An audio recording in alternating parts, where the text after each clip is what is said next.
आप सबको जय मसीह की। आज तारीख है 22/10/2025 और हम शाम का वचन पढ़ेंगे। हम पढ़ेंगे यशायाह की पुस्तक में से 65 और 66 अध्याय। जो मुझको पूछते भी न थे वे मेरे खोजी हैं, जो मुझे ढूंढते भी न थे उन्होंने मुझे पा लिया। और जो जाति मेरी नहीं कहलाती थी उससे भी मैं कहता हूँ, देख मैं उपस्थित हूँ। मैं एक हठीली जाति के लोगों की ओर दिन भर हाथ फैलाए रहा, जो अपनी युक्तियों के अनुसार बुरे मार्गों में चलते हैं। ऐसे लोग जो मेरे सामने ही बैरियों में बलि चढ़ा चढ़ा कर और ईंटों पर धूप जला जला कर मुझे लगातार क्रोध दिलाते हैं, यह सब के बीच बैठते और छिपे हुए स्थानों में रात बिताते, जो सूअर का मांस खाते और घृणित वस्तुओं का रस अपने बर्तनों में रखते, जो कहते हैं हट जा मेरे निकट मत आ, क्योंकि मैं तुझसे पवित्र हूँ। ये मेरी नाक में धुएं व उस आग के समान हैं जो दिन भर जलती रहती है। देखो यह बात मेरे सामने लिखी हुई है, मैं चुप न रहूँगा, मैं निश्चय बदला दूंगा, वरन तुम्हारे पुरखाओं के भी अधर्म के कामों का बदला तुम्हारी गोद में भर दूंगा। क्योंकि उन्होंने पहाड़ों पर धूप जलाया और पहाड़ियों पर अपनी निंदा की है, इसलिए मैं यहोवा कहता हूँ कि उनके पिछले कामों के बदले को मैं इनकी गोद में तौल कर दूंगा। यहोवा यूँ कहता है, जिस भांति दाख के किसी गुच्छे में नया दाख मधु भर आता है, तब लोग कहते हैं उसे नष्ट मत कर, क्योंकि उसमें आशीष है। उसी भांति मैं अपने दासों के निमित्त ऐसा करूँगा कि सबों को नष्ट न करूँगा। मैं याकूब में से एक वंश और यहूदा में से अपने पर्वतों पर एक वारिस उत्पन्न करूँगा। मेरे चुने हुए उसके वारिस होंगे और मेरे दास वहाँ निवास करेंगे। मेरी प्रजा जो मुझे ढूंढती है उसकी भेड़ बकरियाँ तो शैरोन में चरेंगी और उसके गाय बैल आकोर नामक तराई में विश्राम करेंगे। परंतु तुम जो यहोवा को त्याग देते और मेरे पवित्र पर्वतों को भूल जाते हो, जो भाग्य देवता के लिए मेज पर भोजन की वस्तुएं सजाते और भावी देवी के लिए मसाला मिला हुआ दाख मधु भर देते हो, मैं तुम्हें गिन गिन कर तलवार का कोर बनाऊंगा और तुम सब घात होने के लिए झुकोगे। क्योंकि जब मैंने तुम्हें बुलाया तुमने उत्तर न दिया, जब मैं बोला तब तुमने मेरी न सुनी, वरन जो मुझे बुरा लगता है वही तुमने नित किया और जिससे मैं अप्रसन्न होता हूँ उसी को तुमने अपनाया। इस कारण प्रभु यहोवा यूँ कहता है, देखो मेरे दास तो खाएंगे परंतु तुम भूखा मरोगे, मेरे दास पिएंगे परंतु तुम प्यासे रहोगे, मेरे दास आनंद करेंगे पर तुम लज्जित होगे। देखो मेरे दास हर्ष के मारे जय जयकार करेंगे परंतु तुम शोक से चिल्लाओगे और खेद के मारे हाय हाय करोगे।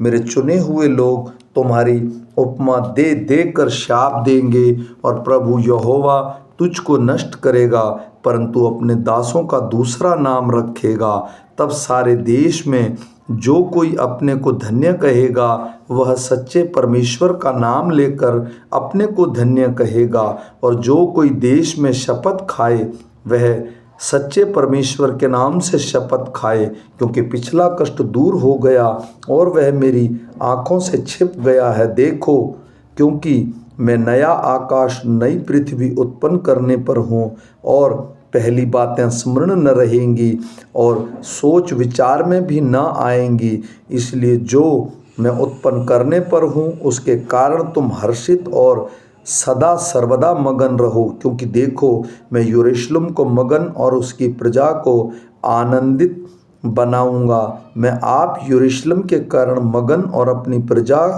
के हेतु हर्षित होऊंगा।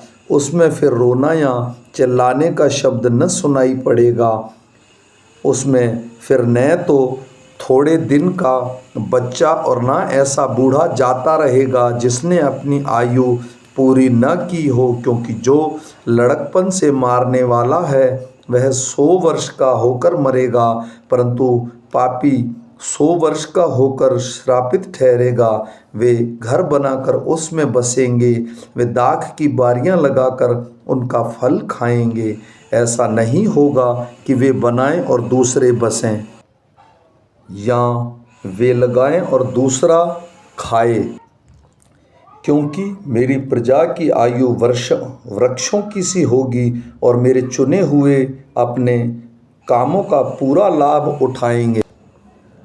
उनका परिश्रम व्यर्थ न होगा, ना उनके बालक घबराहट के लिए उत्पन्न होंगे, क्योंकि वे यहोवा के धन्य लोगों का वंश ठहरेंगे और उनके बाल बच्चे उनसे अलग न होंगे। उनके पुकारने से पहले ही मैं उनको उत्तर दूंगा और उनके मांगते ही मैं उनको सुन लूँगा। भेड़ियों और मेमना एक साथ चरेंगे और सिंह बैल के समान भूसा खाएगा और सर्प का आहार मिट्टी ही रहेगा। मेरे सारे पवित्र पर्वत पर न तो कोई किसी को दुख देगा और ना कोई किसी की हानि करेगा। यहोवा का यही वचन है। यहोवा यूँ कहता है, आकाश मेरा सिंहासन और पृथ्वी मेरे चरणों की चौकी है। तुम मेरे लिए कैसा भवन बनाओगे और मेरे विश्राम दिन का कौन सा स्थान होगा? यहोवा की यही वाणी है। ये सब वस्तुएं मेरे ही हाथ की बनाई हुई हैं, इसलिए ये सब मेरी ही हैं, परंतु मैं उसकी और दृष्टि करूँगा जो दीन और खेदित मन का हो और मेरा वचन सुनकर थरथराता हो।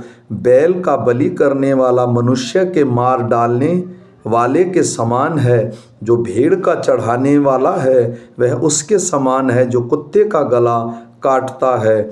जो अन्नबलि चढ़ाता है वह मानो सूअर का लहू चढ़ाने वाले के समान है, और जो लोभान जलाता है वह उसके समान है जो मूरत को धन्य कहता है।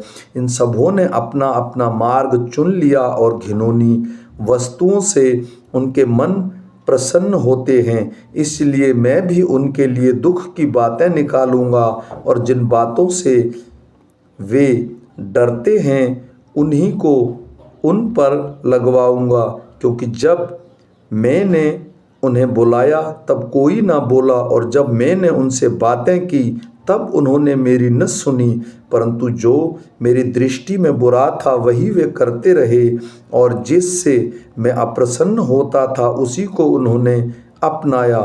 तुम जो यहोवा का वचन सुनकर थरथराते हो, यहोवा का वचन सुनो। तुम्हारे भाई जो तुमसे बैर रखते और मेरे नाम के निमित्त तुमको अलग कर देते हैं, उन्होंने कहा, यहोवा की महिमा बढ़े, जिससे हम तुम्हारा आनंद देखने पाएं, परंतु उन्हीं को लज्जित होना पड़ेगा। सुनो, नगर से कोलाहल की धूम, मंदिर से एक शब्द सुनाई देता है, वह यहोवा का शब्द है। वह अपने शत्रुओं को उनकी करनी का फल दे रहा है। उसकी प्रसव पीड़ा उठने से पहले ही उसने जन्मा दिया, उसको पीड़ाएं होने से पहले ही उसे बेटा जन्मा। ऐसी बात किसी ने कभी सुनी? किसने कभी ऐसी बातें देखी? क्या देश एक ही दिन में उत्पन्न हो जाता है? क्या एक जाति क्षण भर में ही उत्पन्न हो जाती है? क्योंकि सियोन को प्रसव पीड़ा उठी ही थी कि उससे संतान उत्पन्न हो गई। यहोवा कहता है, क्या मैं उसे जन्माने के समय तक पहुंचाकर न जन्माऊं? तेरे परमेश्वर कहता है, मैं जो गर्भ देता हूँ, क्या मैं कोख बंद करूं?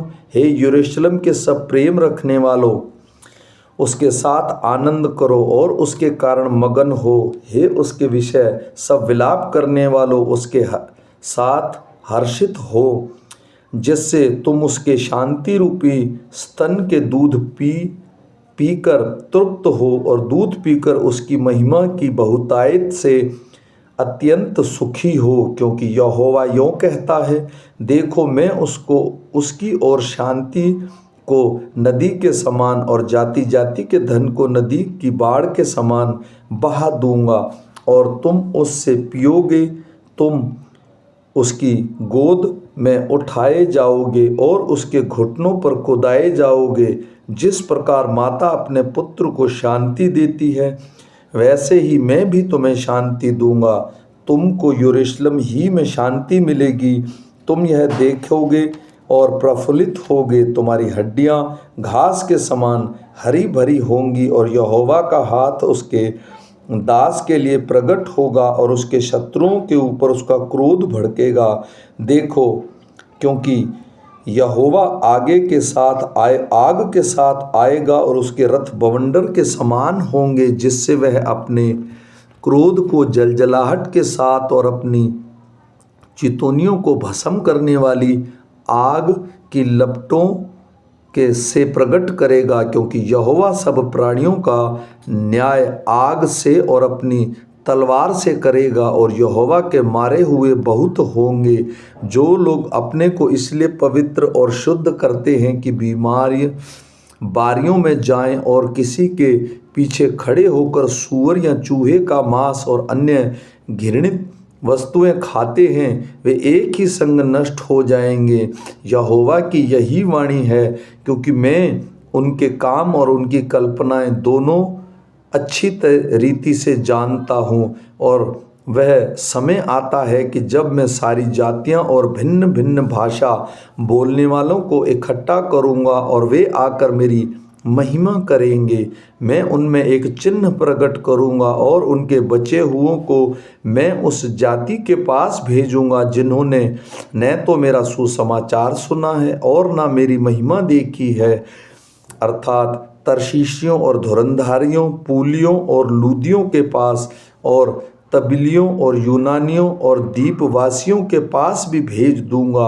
और वे जाति जाति में मेरी महिमा का वर्णन करेंगे। जैसे इजरायली लोग अन्नबलि को शुद्ध पात्र में रखकर यहोवा के भवन में ले आते हैं, वैसे ही वे तुम्हारे सब भाइयों को घोड़ों, रथों, पालकियों, खच्चरों और सांडनियों पर चढ़ा चढ़ाकर मेरे पवित्र पर्वत यरूशलेम पर यहोवा की भेंट के लिए आएंगे। यहोवा का यही वचन है। और उसमें से मैं कुछ लोगों को याजक और लेवी पद के लिए भी चुन लूँगा, क्योंकि जिस प्रकार नया आकाश और नई पृथ्वी जो मैं बनाने पर हूँ मेरे सम्मुख बनी रहेगी, उसी प्रकार तुम्हारा वंश और तुम्हारा नाम भी बना रहेगा कि यहोवा की यही वाणी है। फिर ऐसा होगा कि एक नए चांद के दूसरे नए चांद के दिन तक और एक विश्राम दिन से दूसरे विश्राम दिन तक समस्त प्राणी मेरे सामने दंडवत करने को आया करेंगे। यहोवा का यही वचन है। तब वे निकलकर उन लोगों के शवों पर जिन्होंने मुझसे बलवा किया दृष्टि डालेंगे, क्योंकि उनमें पड़े हुए कीड़े कभी न मरेंगे, उनकी आग कभी न बुझेगी और सारे मनुष्यों को उन पर अत्यंत घृणा होगी। आमीन।